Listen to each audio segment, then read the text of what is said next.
Hey guys, welcome back in new video. Guys कैसे हैं आप सब? आई होप आप सब ठीक होंगे। गाइस मेरा नाम है सारुद्दीन खान और आप देख रहे हैं अपना यूट्यूब चैनल फार्मेसी वाला। कोई भी सपना साकार करने के लिए सबसे जरूरी है सही कोच का होना। चुनिए फार्मेसी वाला को और करे अपने B form and D form का सपना साकार। Download the app now. तो आज की जो वीडियो है, इस वीडियो में हम देख रहे हैं वही जो हमारी फार्मास्यूटिकल इंजीनियरिंग थर्ड सेमेस्टर में चल रही थी। तो हमारी सेकंड यूनिट यहाँ पे चल रही है। तो लास्ट वीडियो में जो हमने कवर करा था ना, वो था steam jacketed kettle and horizontal tube evaporator. आज जो नेक्स्ट है देखिए, climbing film evaporator and force circulation evaporator, इन दोनों को हम कवर करने वाले हैं। ठीक है, तो बाकी देखिए मैं आपको दिखा दूँ कि क्वेश्चन पेपर में कहाँ पे कैसे आता है।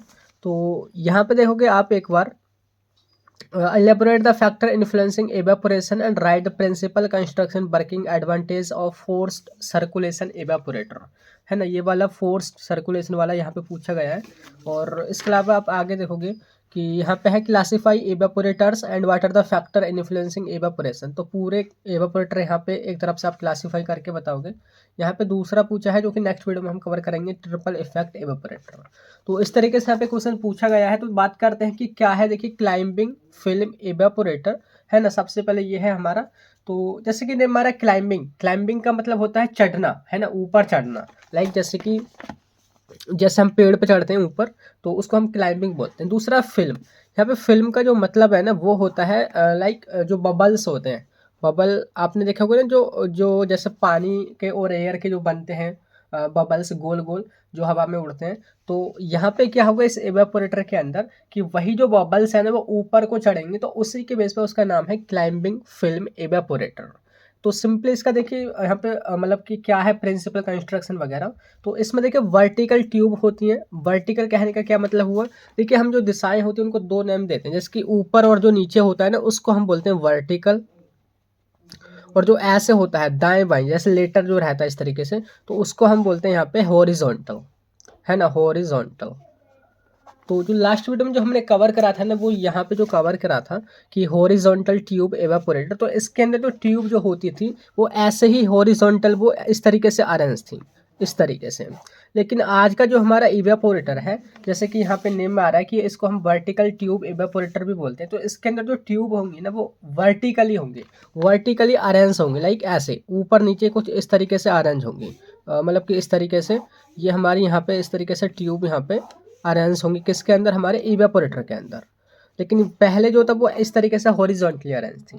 ठीक है, तो दिखाता हूँ, देखिए मैं आपको पहले इसकी कंस्ट्रक्शन ही दिखाता हूँ। तो कुछ इस तरीके से है। देखिए ज़्यादा टफ ये है नहीं, मैं आपको बिल्कुल क्लैरिफाई करता हूँ। आप इतने वाले पोर्शन को भी बिल्कुल भी ध्यान ना दो, मतलब कि जो मैंने ढक लिया है ये वाला भी बिल्कुल मत देखो। आप सिंपली यहाँ पे फोकस करो कि एक हमारे सिलेंडर होता है, एक इतना बड़ा जो है ये ब्लू में, ये एक हमारा सिलेंडर है जिसके अंदर हम लिक्विड्स को भरते हैं। जैसे कि मैंने यहाँ पे दिखा रखा है, ये लिक्विड्स हमने भर रखा है जिसको हमने इवेपोरेट करना है। ठीक है, अब देखिए यहाँ पे जो आपको ये रेड में नजर आ रही है ट्यूब्स है, जो कि आपकी कैसे अरेंज है, वर्टिकली अरेंज है ना, ऊपर नीचे ऊपर नीचे। देखिए लास्ट में जो हमने देखा था वो इस तरीके से अरेंज थी। जैसे कि ये इस तरीके से है, आड़े आप बोल सकते हैं, यानी कि लेफ्ट राइट इस पोजीशन में। लेकिन ये हमारे वर्टिकली अरेंज है। तो इन ट्यूब्स के अंदर हम करते क्या है, यहाँ से हॉट एयर प्रोवाइड करते हैं, यानी कि स्टीम यहाँ पे रेड रेड हुई पड़ी, यानी कि स्टीम हम पास करते हैं, यानी कि हमारी जो ट्यूब है वो गर्म हो जाएंगी। और जैसे कि हमने यहाँ से क्या करना है, ये जो हमारा पूरा सिलेंडर था, नीचे से हम यहाँ पे फीड प्रोवाइड करेंगे, यानी कि उस लिक्विड को भर देंगे। तो जैसे ही लिक्विड इन गर्म ट्यूब्स के कांटेक्ट में आएगा, तो वहाँ पे क्या होगा, वो गर्म होगा, यानी कि वहाँ पे बबल्स बनेंगे। जिसके मैंने आपको दिखा रखा है, जो है यहाँ पे बबल्स बनते हैं। और यही जो बबल्स होते हैं ऊपर को चढ़ते हैं, है ना। यहाँ पे जैसे कि एरो का जो निशान है, यानी कि यही बबल्स बन के ऊपर को उठने लगते हैं, ऊपर को मतलब कि तैरने लगते हैं, आप ऐसे बोले। ऊपर आपको एक और चीज़ यहाँ पे नजर आएगी, वो है देखिए डिफ्लेक्टर। डिफ्लेक्टर कहने का क्या मतलब है कि ये उन बबल्स को फोड़ने का काम करता है। जैसे ही कोई भी बबल्स बना, यहाँ पे इससे टकराएंगे और वो फूट जाएंगे। तो बबल्स के अंदर क्या होता है, एयर भरी होती है ना, जो आपके गोले गोले जो उड़ते रहते हैं, जब बचपन में ना खेलते थे बबल्स बना के, जो शैम्पू वगैरह का सॉल्यूशन बना के हम जो खेलते थे उस टाइप में। तो उसी तरीके से जो बबल्स बनते हैं, तो जब वो किसी से टकराते हैं तो वो फूट जाते हैं। तो यहाँ पे डिफ्लेक्टर वही है, फोड़ने का काम करता है। जैसे वो फूटेंगे तो एयर यानी कि वेपर वहाँ से निकलेगी और लिक्विड वहाँ से निकलेगा, है ना। तो यहाँ पे सिंपली जो वेपर है, यानी कि जो गैस है, एयर है, वो तो ऊपर को निकल जाएगी। लेकिन जो हमारा लिक्विड जो एकदम जो फूटने के बाद निकला है, वो नीचे इस टाइप में मतलब कि निकल जाएगा, नीचे को इकट्ठा होगा वो। तो जो वेपर से जो है वो यहाँ पे एक दूसरी चीज़ है जो कि साइक्लोन सेपरेटर, जैसे कि हमने सेपरेशन में पढ़ा था कि दो चीज़ों को सेपरेट करता है। तो यहाँ पे अगर वेपर्स के अंदर फिर भी थोड़े बहुत लिक्विड बच गया है तो उसको हम यहाँ पे सेपरेट आउट करते हैं, यानी कि वेपर्स को बाहर निकालते हैं जो कि हमने इवोपरेट ही करनी थी, और बाकी का जो लिक्विड है वो हमारा होता हुआ यहाँ पे वही इकट्ठा हो जाता है कंसनट्रेटेड प्रोडक्ट के रूप में, है ना। आपको थोड़ी कंस्ट्रक्शन समझ आई? कुछ नहीं है कि इसके अंदर एक सिलेंडर होता है जिसमें यहाँ पे ट्यूब लगी होती है जो कि वर्टिकली अरेंज है, और जैसे कि हम इसमें कोई भी फीड प्रोवाइड करते हैं नीचे से कोई भी लिक्विड वगैरह, तो जैसे ही इन हॉट ट्यूब के कांटेक्ट में वो आता है तो वो गर्म हो जाता है और यहाँ पे बबल्स बनते हैं जो कि ऊपर को उठने लग जाते हैं। इसी के बेस पे इनका जो नेम है वो क्लाइंबिंग फिल्म इवेपोरेटर रखा गया है। ठीक है, अब बात करते हैं प्रिंसिपल की। तो in this evaporator steam is pass through vertically fitted tube, जो वर्टिकली फिटेड ट्यूब है उनके थ्रू हम यहाँ पे स्टीम पास कराते हैं hot air. So when liquid comes in its contact, so it get heated and bubbles form and reach in upper part and after that vapors out। यानी कि जैसे ही यहाँ पे ये लिक्विड इसके कांटेक्ट में आएगा, गर्म जो हमारी ट्यूब्स हैं, तो वहाँ पे बबल्स बनेंगे, बबल हमारे उठने लग जाएंगे ऊपर को, और यहाँ पे वो डिफ्लेक्टर से टकराने के बाद में वेपर्स अलग निकल जाएगी, है ना। तो यह है इसका सिंपली प्रिंसिपल, आपने यही लिखना है। कंस्ट्रक्शन मैंने आपको बताई दी है कि ये जो है एक पूरी सेल होती है, सिलेंडर पहले जो ब्लू में नज़र आ रहा है ना, उसके अंदर हमारी ये जो हमारी ट्यूब्स हैं वो फिट होती हैं, जो कि वर्टिकली फिट होती है ना। तो यहाँ पे वही लिखा हुआ है सिंपली। अब नेक्स्ट बात करते हैं इसकी वर्किंग की। तो वर्किंग देखिए खुद बना करके लिख सकते हैं। अच्छा, सबसे पहले आपने क्या करना होगा, आपके पास ये जो भी है इक्विपमेंट, आपने क्या करना होगा, सबसे पहले जो ये सिलेंडर है ब्लू वाला, उसके नीचे आपने फीड प्रोवाइड करनी होगी, यानी कि लिक्विड वो भरना होगा जिसको इवेपोरेट करना है। दूसरा पॉइंट कि यहाँ पे जो हमारी ये ट्यूब लगी हुई है उसके अंदर हॉट एयर पास करनी होगी, ये सेकंड स्टेप होगी। तीसरा पॉइंट क्या होगा यहाँ पे कि जैसे ही ये लिक्विड हमारी हॉट एयर के कांटेक्ट में आएगा, यानी कि यहाँ के आसपास वाला वो गर्म होगा, वहाँ बबल्स बनेंगे, वही बबल्स हैं वो ऊपर को उठेंगे, एक बबल दूसरे से टकराएगा, मतलब वो कंबाइन होके और बड़ा बबल बनाएगा, और ऊपर चलने के बाद में यही बबल इस डिफ्लेक्टर से टकराएंगे। ये हमारी चौथी स्टेप होगी। इस डिफ्लेक्टर के टकराने के बाद में वो ब्रेक हो जाएगा, यानी कि फूट जाएगा, और ऊपर जो है वेपर निकल जाएगी, वेपर इस तरीके से साइक्लोन सेपरेटर में जाएगी, बाकी जो हमारा लिक्विड है यानी कि जो हमारा प्रोडक्ट है वो नीचे इकट्ठा हो जाएगा। मतलब ये हमारा सिस्टमेटिक डायग्राम है, कोई एक्चुअली में अगर आप देखोगे तो एक मशीन होती है जो कि पूरा इंतजाम उसमें अच्छे तरीके से होता है ना। और उसके बाद देखिए अगर वेपर्स में कुछ भी थोड़ा बहुत लिक्विड बचा है तो उसको हम यहाँ पे साइक्लोन सेपरेटर में सेपरेट आउट कर लेते हैं। ठीक है, तो यहाँ पे इस तरीके से प्रोडक्ट यहाँ पे बॉटम में इकट्ठा हो जाता है और वेपर्स हमारी ऊपर निकल जाती हैं। तो यहाँ पे आपको समझ आ गया होगा।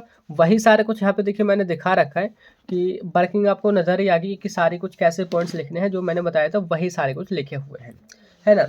बात करते हैं अब इसकी एप्लीकेशन की, कहाँ पे ये यूज़ होता है। तो इसका जो यूज़ है ना, वाइडली जो यूज़ होता है, जो बेवरेजेस होते हैं, जो हमारे ड्रिंकिंग के सामान होते हैं, जैसे कि हमारे पेप्सी की बॉटल्स हुई या फिर कोई और भी चीज़ हुई, तो उनके जब बनाने में हम मतलब कि इवेपोरेशन करते हैं तो वहाँ पे इसका यूज़ होता है। इसके अलावा फार्मास्यूटिकल इंडस्ट्रीज़ में, वही मेडिसिन वगैरह में, मतलब कि जो हमारे लिक्विड प्रोडक्ट होते हैं उनके बनाने में। तो यहाँ पे इसकी एप्लीकेशन है। बात करते हैं इसका एडवांटेज की, it is suitable for forming liquid. Forming liquid कहने का मतलब कि जो झाग बनाते हैं लिक्विड या जिनके अंदर झाग होते हैं, ये उनके लिए सुटेबल होता है। दूसरा हमारा it is suitable for heat sensitive material.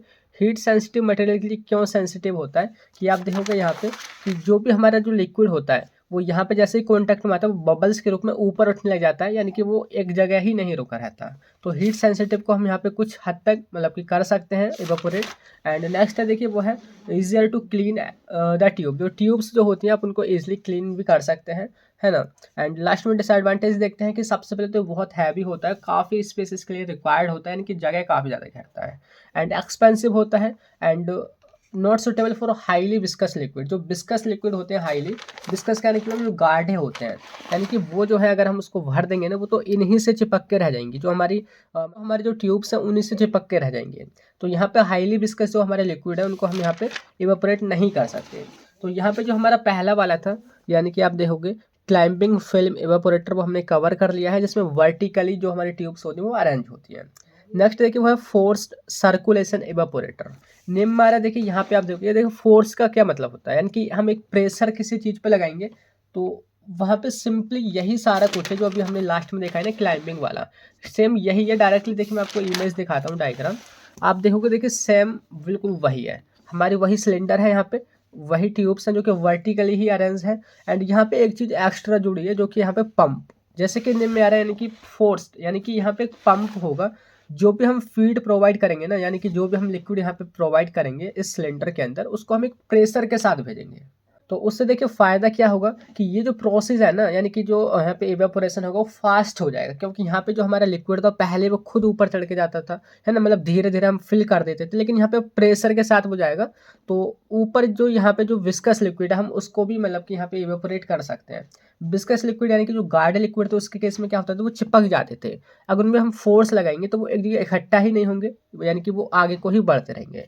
तो इस तरीके से यहाँ पे इसका यूज़ होगा। बाकी देखिए यहाँ पे लिखा ही हुआ है कि क्या है principle, liquid is circulated through tubes by high pressure pump, so boiling does not takes place and it creates also agitation when liquid leaves tube, so it's converted into vapours. कि कुछ नहीं है कि ये जो हमारा इवेपोरेटर होता है इसमें हम एक पंप का यूज़ करके जो हमारा फीड है लिक्विड है उसको हम एक प्रेशर के साथ इसमें एंटर कराते हैं। उससे क्या होगा, कुछ इसमें एजिटेशन यानी कि इस तरीके से वो हिलता भी है, एंड साथ के साथ यहाँ पे बॉइलिंग नहीं होती है। बॉइलिंग नहीं होती, केवल हीट वो मतलब कि थोड़ा एब्जॉर्ब करता है और आगे बढ़ता जाता है, क्योंकि यहाँ पे नीचे से प्रेशर लग रहा है। उसके बाद में वही ऊपर देखोगे डिफ्लेक्टर लगे हुए हैं, डिफ्लेक्टर से वो टकराएगा और वेपर्स हमारी जैसे कि पिछले में हमने देखा था वो वहीं साइक्लोन सेपरेटर में चली जाएंगी और यहाँ से जो हमारा प्रोडक्ट है नीचे इकट्ठा होगा। अगर साइक्लोन सेपरेटर में जो हमारी वेपर्स पहुंची हैं उसमें भी कुछ अगर प्रोडक्ट है, लिक्विड है, तो वो भी वहाँ पे सेपरेट होकर नीचे आ जाएगा यहाँ पे, है ना। तो बात करते हैं कंस्ट्रक्शन, वही लिखा हुआ है कि इसके अंदर भी एक जो मतलब कि एक सिलेंडर होता है, सिलेंडर जिसके अंदर हम वर्टिकली अरेंज जो ट्यूब होते हैं उनको अरेंज करके रखते हैं, जैसे कि मैंने यहाँ पे दिखाई रखा है जो कि रेड कलर में है ना। और इसी जो ट्यूब होती है इसके अंदर हम क्या हीट प्रोवाइड करते हैं।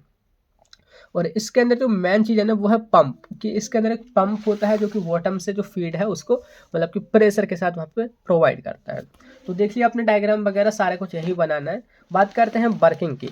देखिए वर्किंग जैसे कि मैंने पिछली बार बताया था, मतलब इसी पिछले में, तो इसको ना खुद बना के लिख सकते हैं। सबसे पहले कुछ नहीं करना, जो हमारा ये इवेपोरेटर है उसमें देखिए यहाँ पे मतलब फीड हमने प्रोवाइड करना है प्रेशर के साथ में, है ना, प्रेशर के साथ में फीड प्रोवाइड करना है, साथ के साथ यहाँ पे स्टीम हमने पास करनी होगी, यानी कि हमारी ट्यूब भी गर्म हो जाएंगी और हमारे यहाँ पे जो मटेरियल है फीड है वो भी यहाँ पे पहुँचता रहेगा।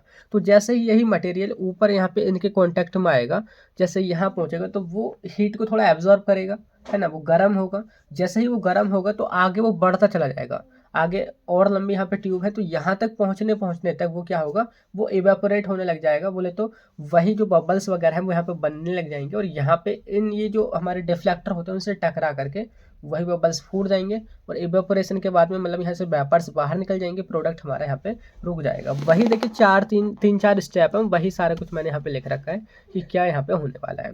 ठीक है, पढ़ के नहीं बताना, क्योंकि जो मैं बोल रहा हूँ सेम वही लिखा हुआ, आप चेक कर लेना। बात करते हैं हम इसके लास्ट में जो इसका एप्लीकेशन है कि कहाँ पे ये यूज़ होता है। तो सबसे पहले कि it is used to concentrate heat sensitive material like insulin, leaf extract etc. इसके अंदर वही जो हीट सेंसिटिव वाले हैं, यानी कि इंसुलिन हुआ, हमारे प्रोटीन्स हुई, वाइटामिन हुई, जो कि ज़्यादा हीट से वो ख़राब हो जाते हैं, तो उनको हम इजीली क्या कर सकते हैं, एक्सट्रैक्ट या बोले तो इवेपोरेट कर सकते हैं। बिकॉज यहाँ से हम प्रेशर लगाएंगे तो प्रेशर के बाद में ना वो एक ही जगह यहाँ पे रुका नहीं रहेगा, बल्कि आगे बढ़ता जाएगा, थोड़ा बहुत हीट एब्जॉर्ब करेगा, वो आगे पहुँच जाएगा। तो यहाँ पे हम उनको ईजिली कर सकते हैं। बात करते हैं एडवांटेज की, तो ये काफ़ी फास्ट होता है, रैपिड होता है, क्योंकि यहाँ पे एक पंप लगा हुआ है, and liquid circulation and high heat transfer, यानी कि रैपिड होती है सारी चीज़ें, हाई हीट ट्रांसफर वगैरह, and suitable for heat sensitive material and viscous material. जो हीट सेंसिटिव है मैंने आपको बताया वही, एंड विस्कस जो मटेरियल है उनके लिए भी काफ़ी हेल्पफुल है, क्योंकि वो यहाँ पे चिपकेंगे नहीं, क्योंकि नीचे से फोर्स लग रहा है, उनको आगे बढ़ना ही पड़ेगा। तो यहाँ पे ये हो जाएगा। एंड लास्ट में डिसएडवांटेज, तो थोड़ा एक्सपेंसिव होता है and not good for salting and scaling material. जो सॉल्टिंग मटेरियल वगैरह होते हैं जो कि हमने यहाँ पे देखा था जो इवेपोरेटिंग पेन के अंदर, यानी कि जो फर्स्ट वीडियो थी, तो वो मोस्टली जो मतलब कि यूज़ होता है वो सॉल्ट के लिए यूज़ होता था हमारा ये वाला। तो ये यहाँ पे सॉल्ट वगैरह के लिए कम ये यूज़ होता है। तो यहाँ पे देखिए अभी जो हमने दो अपने इवेपोरेटर हैं, यानी कि climbing film evaporator and forced circulation evaporator, इसको हमने देखा है। नेक्स्ट में हम देखिए मल्टीपल इफेक्ट इवेपोरेटर को देखेंगे, उसके इकोनॉमी के बारे में देखेंगे। तो इवेपोरेशन हमारा कवर हो जाएगा, फिर हम डिस्टिलेशन स्टार्ट करेंगे। तो मिलते हैं नेक्स्ट वीडियो में, तब तक के लिए bye bye, thank you, have a nice day.